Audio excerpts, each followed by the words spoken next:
మెరుపు కలలు మెరుపు కలలు.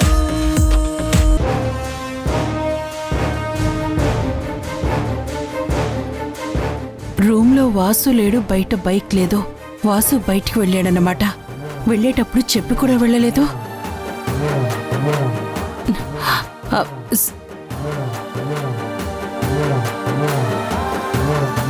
రేపొద్దున్నే పంతుల్ని పిలిపించు, ముహూర్తాలు పెట్టించేద్దాం.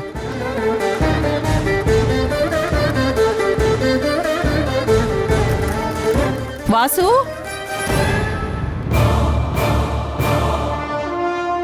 ఏంటే విమల, పొద్దున్నే కాఫీ గ్లాస్తో ఇల్లంతా తిరుగుతున్నావు? వాసుకి కాఫీ ఇవ్వడానికా? ఆ అవకాశం నీకు లేదు. వాడు ఉదయాన్నే ఏదో పని ఉందని హడావుడిగా బయటికి వెళ్ళిపోయాడు. ఆ కాఫీ ఏదో నాకివ్వు, నేను తాగి పెడతాను. ఇవ్వు.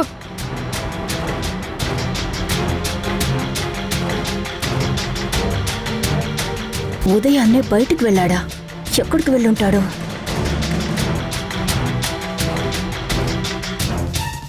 ఎక్కడికి వెళ్ళారు? రాత్రి నా మీద అటాక్ చేసింది ప్రణయ్ అని తెలిసిపోయిందా? ఎలా తెలిసింది? ఎక్కడ నేను గాని పూజ మేడం గాని ప్రణయ్ పేరు చెప్పలేదు కదా, ఎలా తెలిసింది? ఒకవేళ ప్రణయ్ దగ్గరికి కాకుంటే మరెక్కడికి వెళ్ళినట్టు? విమల, నిన్న రాత్రి మనం పంతుల్ని పిలిపించి ముహూర్తాలు పెట్టించాలి అనుకున్నాం కదా. పంతులకి ఫోన్ చేశావా? ఎన్ని గంటలకు వస్తానన్నాడు?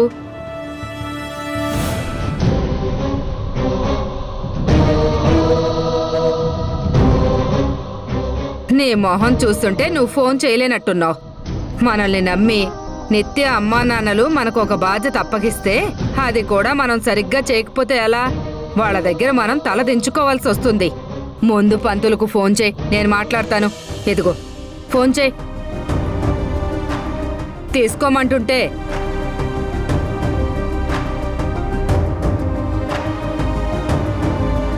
ఫోన్ చేయవే.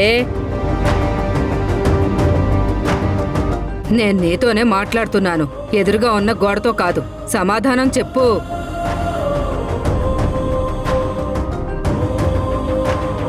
కిటి, కొడుకు పెళ్ళంటే ఏ తల్లైనా ఆనందంతో హడావుడి చేస్తుంది. ఈవిడ గారేమో మౌన పోరాటం చేస్తుంది. ఎవరేం చేసినా చేయకపోయినా నా మనవడి పెళ్లి నేను ఘనంగా జరిపిస్తాను.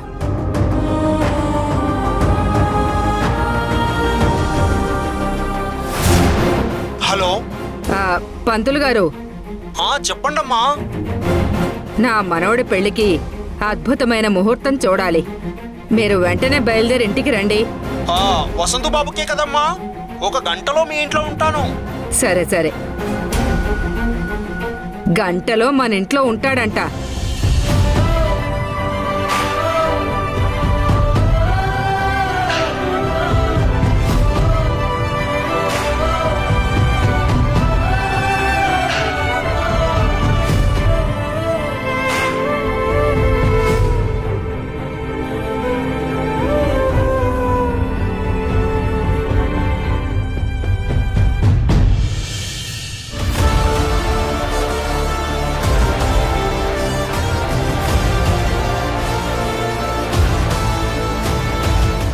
ఇంత పొద్దున్నే వాసు ఎక్కడికి వెళ్ళుంటాడు? ముందు ఆ విషయాన్ని కనుక్కోవాలి.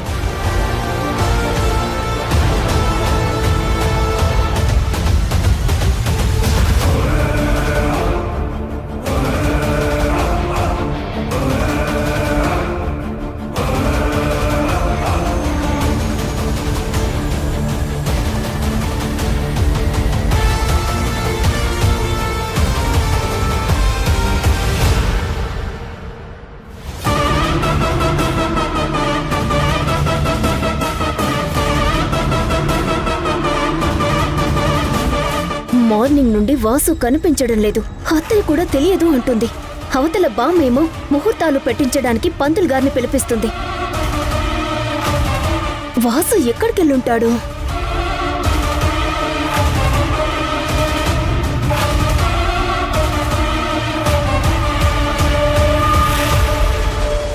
ఎవరో పోకిరి తన్ని తరిమేశాను.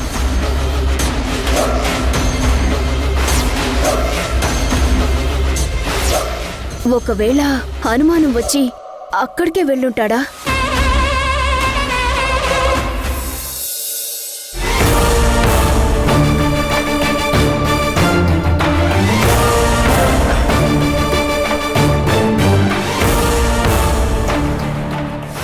ఏంటి బ్రదర్, వచ్చి 5 నిమిషాల పైనే అయింది.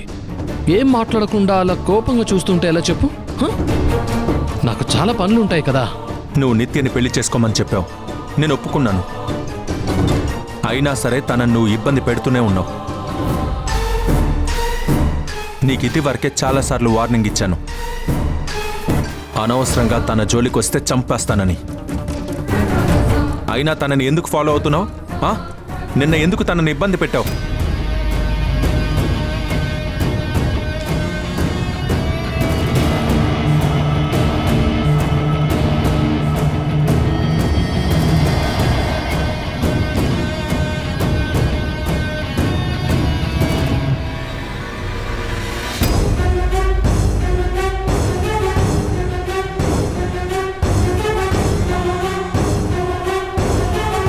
నిత్య ఏంటి ఈ టైంలో కాల్ చేస్తుంది?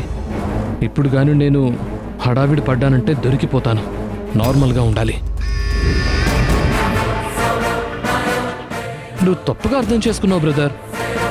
మనిద్దరి మధ్య డీల్ నీకు సరిగ్గా అర్థం అవ్వలేదనుకుంటా. నువ్వు నిత్యని పెళ్లి చేసుకుంటే నా దగ్గరున్న సంయుక్త ఫోటోలు, వీడియోలు నేను నాశనం చేస్తాను. అంతేగాని సంయుక్తని వదిలిపెడతానని కాదు. వీడేంటి ఫోన్ తీయడం లేదు?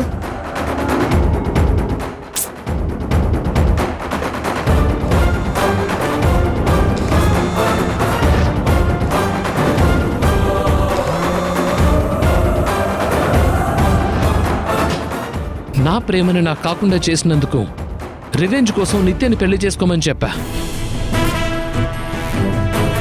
ఏదో ఒక రకంగా నీకు పెళ్ళైపోతుంది. కానీ నా పరిస్థితి ఏంటి? అసలు నీకేం కావాలరా? సూటిగా చెప్పు. నువ్వు సూటిగా అడుగుతున్నావు కాబట్టి నేను అంతే సూటిగా చెప్తున్నాను. నువ్వెలాగో నిత్యని పెళ్లి చేసుకుంటున్నావు కాబట్టి సంయుక్తని నాకిచ్చి పెళ్లి చేయి. లేరా, ఇంకొకసారి తనతో పెళ్లి అన్నావంటే నీ ప్రాణాలు తీస్తాను. నీలాంటి వెధవతో పెళ్లి జరిగితే ఒక అమ్మాయి జీవితం నాశనం అవుతుంది అని ఆలోచించేవాణ్ణి. అలాంటిది నా మామయ్య కూతుర్ని నీకిచ్చి పెళ్లి చేస్తానని నువ్వు ఎలా అనుకుంటున్నావురా? చూడు, మనమిద్దరం మాట్లాడుకున్నట్టు నేను నిత్యని పెళ్లి చేసుకుంటాను. ఇది ఇంతటితో వదిలే. అలా కాదని పిచ్చి పిచ్చి వేషాలు వేస్తే ప్రాణాలు తీస్తాను. నీకిదే లాస్ట్ అండ్ ఫైనల్ వార్నింగ్. ఇంకొకసారి తన జోలికి రాకు. ఇక తనతో నీ పెళ్లి అన్న మాట కల్లో కూడా ఊహించుకోకు. జాగ్రత్త.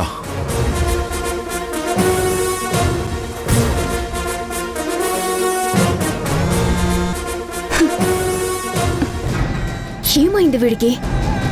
ఫోన్ తీయడం లేదు. రాత్రి తాగింది దిగలేదా? ఇంకా నిద్ర లేవలేదా?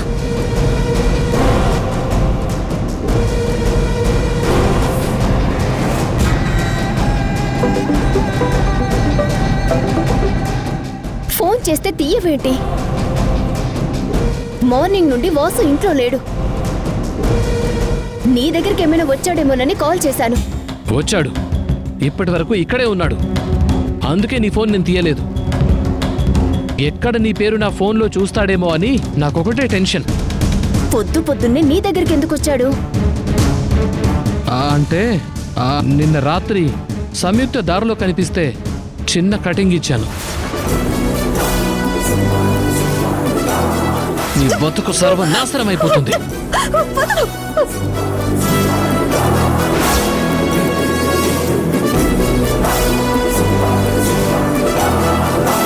ఎవడ్రా?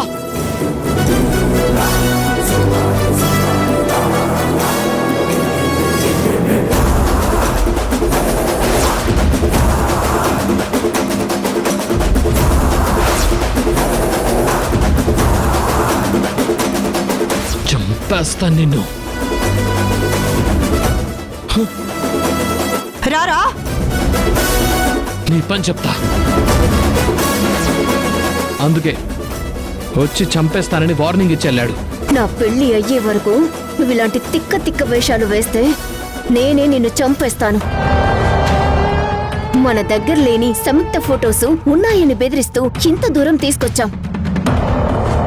నువ్వు చేసే పనుల వల్ల ఆ విషయం వాసుకి గాని తెలిసిందనుకో, మనం ఎవ్వరం ప్రాణాలతో ఉండం. అందుకే జాగ్రత్తగా ఉండు. అలాగే, నాకు కొన్ని డబ్బులు పంపించు. మందు తాగడానికి ఇబ్బంది అవుతోంది.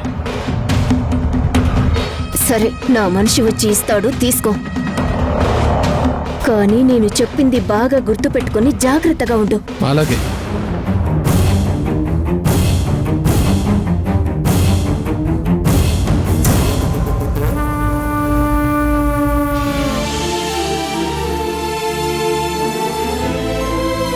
అత్తయ్య, నేను ఆఫీస్కి వెళ్ళొస్తాను.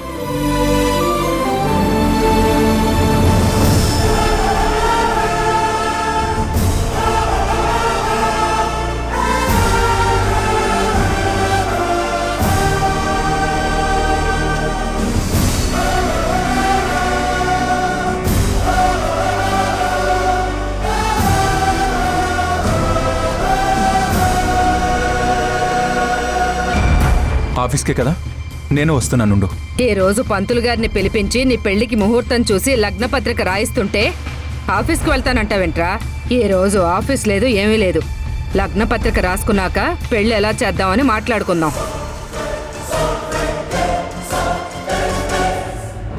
ఇక్కడ నాకు వాసుకి లగ్న పత్రిక రాస్తుంటే చూసి కుళ్ళి కుళ్ళి ఏడవకుండా ఆఫీస్కి వెళ్ళి తప్పించుకుందామనుకుంటున్నావా సంయుక్త?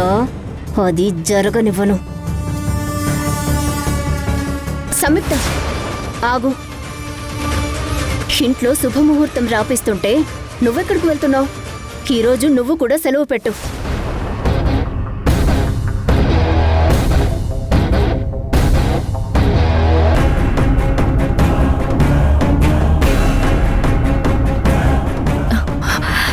లేదు నిత్య, నేను ఆఫీస్కి వెళ్ళాలి. నేను చేయాల్సిన పనులు చాలా ఉన్నాయి. పనులదేముందిలే, ఈ రోజు కాకపోతే రేపు చేసుకోవచ్చు సంయుక్త.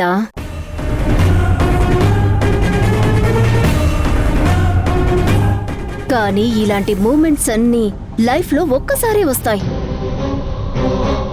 అయినా నీ వర్క్ అప్డేట్ చేయాల్సింది వాసుకి గాని నాకు గాని కదా.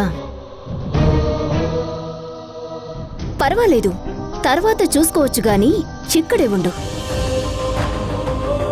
నిజమే, కానీ నాకు ఈరోజు బయట ఫీల్డ్ వర్క్ ఉంది. టీం అంతా రెడీగా ఉన్నారు. నేను వెళ్తే బయలుదేరతాం. నీకెందుకే అంత పొగరు? నీ పై ఆఫీసర్ ఆఫీస్కి వద్దు అంటుంటే వెళ్తానంటావేంటి? ఓహో, ఇక్కడుంటే పనులు చేయాలి, అదే ఆఫీస్కి వెళ్తే పనులు తప్పించుకోవచ్చని చూస్తున్నావా? ఇదే నా పెంపకం? ఇంట్లో పనులున్నప్పుడు తప్పించుకుని తిరగమని మీ అమ్మ నేర్పించిందా నీకు?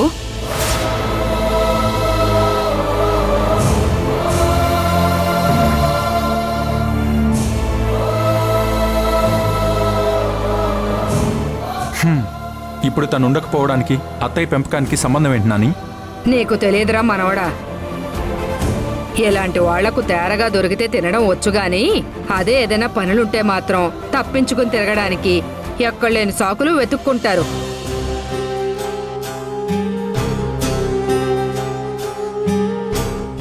తనేమీ కావాలని తప్పించుకోవడానికి వెళ్ళడం లేదు కదా.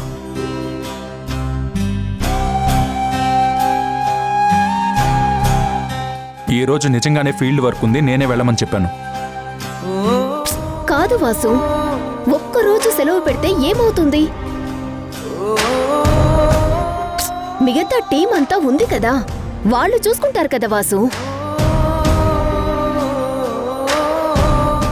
నేనెంతలా అరుస్తున్నా ఏం మాట్లాడకుండా మూగమొద్దులో అలా చూస్తావేంటే? ఏదో ఒకటి చెప్పు. నువ్వు ఖచ్చితంగా ఉండనంటే ఈ ఒక్కరోజు సహాయానికి పని మనిషిని మాట్లాడుకోవాలి. నాని, ఏంట మాటలు? తనేమీ పని మనిషి కాదు, ఈ ఇంటి మనిషి. ఈ ఇంటి మనిషి అనుకుంటే దగ్గరుండి అన్ని ఏర్పాట్లు చూసుకోవాలి గాని నేను వద్దు అంటున్న ఆఫీస్కి వెళ్తాను అనడమేంటి? సరే, నేను ఎక్కడికి వెళ్ళట్లేదు.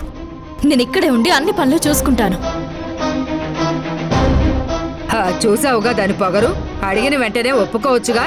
లేదు, బతిమలాడించుకోవాలి.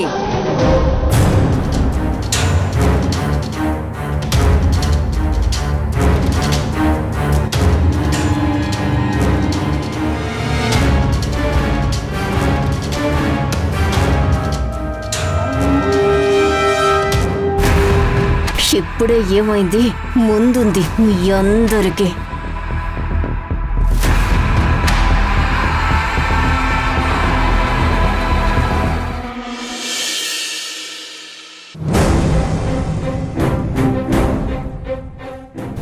అమ్మ నిత్య, వాసు, త్వరగా రండ్రా. పంతులు గారు వచ్చే సమయం అవుతుంది. విమలా, పంతులు గారికి ఇవ్వడానికి సంభావన, పిల్లల జాతకాలు అన్నీ సిద్ధం చేశావా? అబ్బబ్బబ్బా, ఒక్కరికి కూడా బాధ్యత లేదు. అన్నీ నేనే దగ్గరుండి చూసుకోవాలంటే నా వల్ల అయ్యే పనేనా? నిత్య వాళ్ళ అమ్మా నాన్నేమో నా మీద నమ్మకంతో నాకు అప్పగించారు. అనుకోకుండా రేపేదైనా పొరపాటు జరిగితే ఎంత మాట వస్తుంది? త్వరగా రండి. ఏ యాగో, ఇంట్లో శుభకార్యానికి ముహూర్తం నిర్ణయించబోతున్నారు. కాస్త ఆ ఏడుపు మొహంతో కాకుండా కొంచెం నవ్వుతూ నటించు.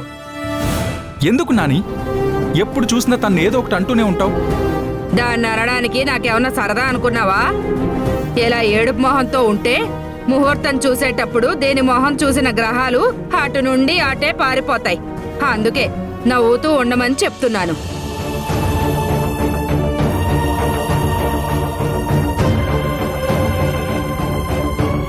నేనంటే అన్నానంటారు గాని ఇంట్లో ఇంత పెద్ద శుభకార్యం జరగబోతోందని మీకెవ్వరికైనా అసలు గుర్తుందా?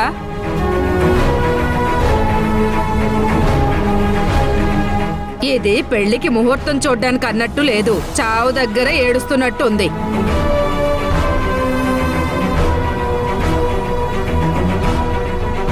ఎందుకత్తయ్యా పెద్దవారు అలాంటి మాటలు ఎందుకు మాట్లాడతారు? నేనొక మాట అంటేనే నీకు కోపం వచ్చిందే, మరి నువ్వు చేస్తున్న పనికి నాకెంత కోపం రావాలి? కొడుకు పెళ్ళన్న ఆనందం నీ మొహంలో ఎక్కడైనా ఉందా? మొన్న నిశ్చితార్థంలోనూ అంతే. మేమంతా అక్కడుండి సంబరంగా వేడుక జరుపుకుంటుంటే దగ్గరుండి చూసుకోవాల్సిన నువ్వు మాకు చెప్పా పెట్టకుండా వచ్చేశావు. నలుగురు ఏమనుకుంటారోనన్న భయం కూడా ఉండక్కర్లేదా? కొడుకు గురించి ఆలోచించావా? అమ్మా నమస్కారం.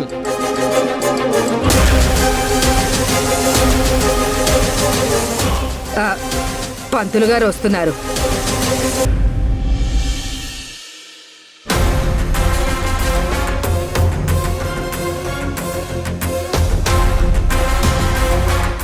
జాతకాలు మేమివ్వకుండా మీకు జాతకాలు ఎలా వచ్చాయి పంతులు గారు? విమలమ్మ గారు ఇంతకుముందు ఎప్పుడో ఈ 2 జాతకాల్ని నాకు చూడమని ఇచ్చారమ్మా. ఏమో అనుకున్నాను. నీకు మొదటి నుండి ఈ అమ్మాయి మీద కన్నుందన్నమాట. మరింకా ఎందుకే ఈ దొంగేడుపులు?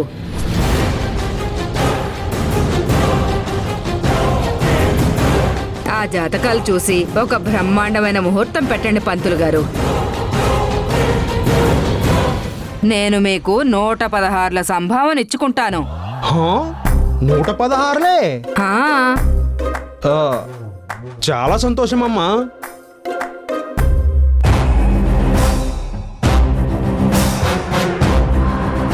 నా జాతకం ఆంటీకి ఎవరిచ్చారు? ఆంటీ పంతులు కిందకిచ్చింది.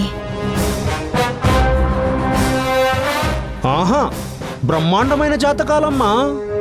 వీళ్ళిద్దరిని ఒకటి చేయడానికే దేవుడు వీళ్ళని పుట్టించాడేమో అన్నట్టుగా ఉన్నాయి జాతకాలు.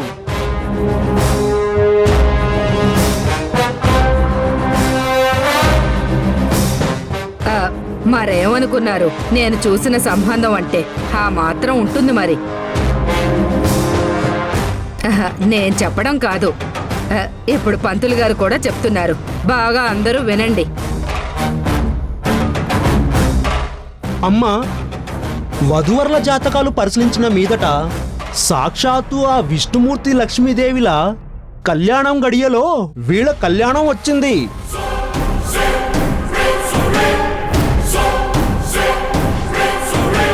ఇంకో వారం రోజుల్లో ఆ కళ్యాణ గడియలు వస్తున్నాయి.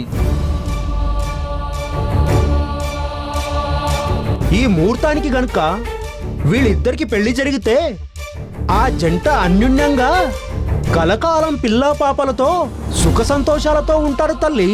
మరింకెందుకు ఆలోచించడం, అదే ముహూర్తానికి లగ్నపత్రిక రాయండి. హో అలాగేనమ్మా.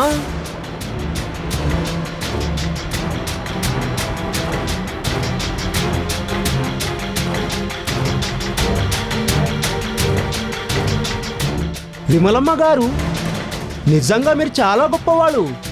తమ్ముడు అనుకోకుండా కాలం చేసినా ఆ కుటుంబాన్ని చేరదీసి అందులో ఒక అమ్మాయికి మీ అబ్బాయినిచ్చి పెళ్లి చేసి జీవితాన్ని ఇవ్వాలి అనుకుంటున్నారు. మీలాంటి మంచి మనసు ఎంతమందికి ఉంటుంది చెప్పమ్మా? ఏ పంతులు, ఏం మాట్లాడుతున్నావు?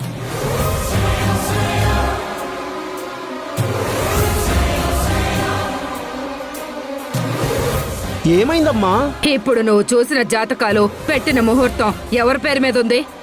ఆ, చిరంజీవి వసంతు, చిరంజీవి లక్ష్మీ సౌభాగ్యవతి సంయుక్త పేర్ల మీదమ్మా.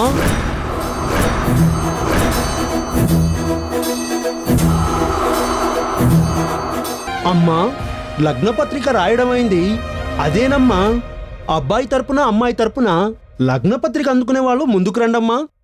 నిత్య తరపున నేను లగ్నపత్రిక అందుకుంటాను.